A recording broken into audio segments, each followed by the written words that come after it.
here we are at the beach. It's an absolutely outstanding day. We've been here since 8:30 this morning, filming a music video.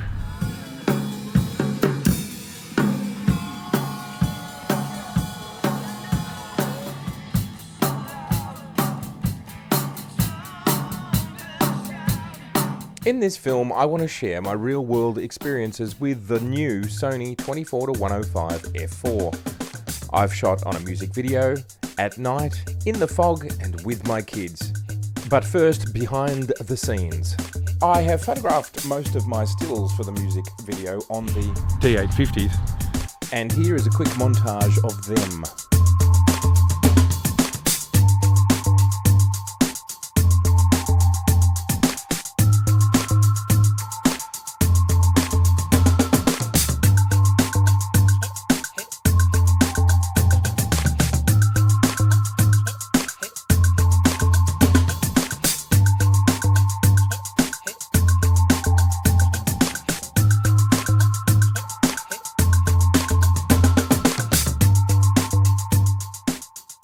But I'm just going to squeeze off a few on the Sony.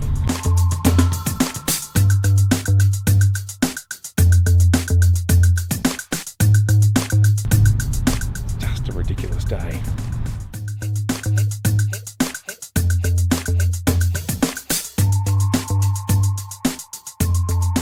Well, here I am in the city. It's winter, and it's only 5 o'clock.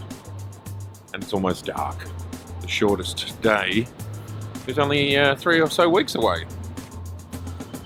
It's kind of interesting, isn't it? Anyway, we are testing out the 24-105 on the Sony A7R original.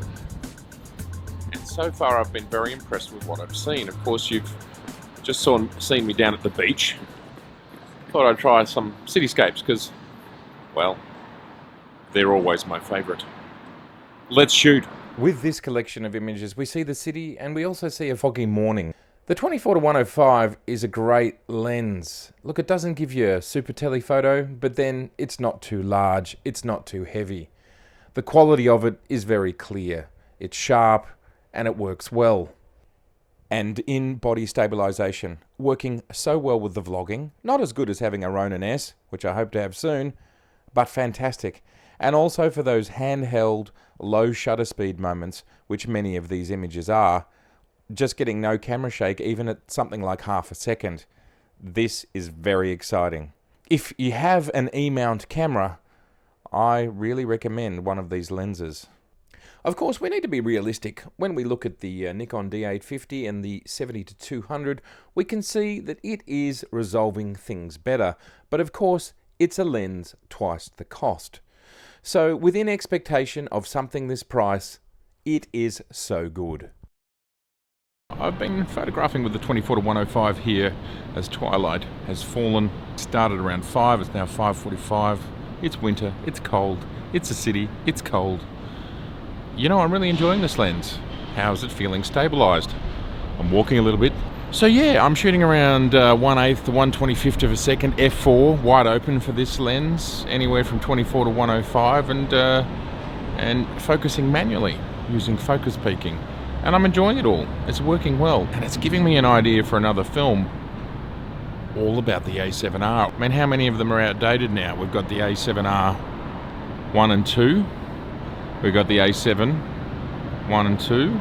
We've got the A7S 1 and almost 2, I would say. So what does that make it? Almost 6 cameras are now out of date and can be gotten rather cheaply. Anyhow, let's continue into the darkness. At this point, I was looking for imagery which I could use with very slow shutter speeds in order to test out the image stabilization. I'm shooting around 1/4 of a second and half a second, and I'm very impressed.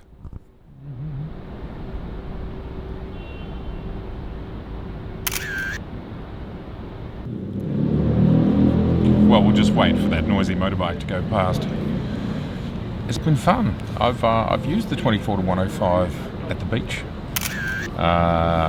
out with my family and on a film shoot, and tonight.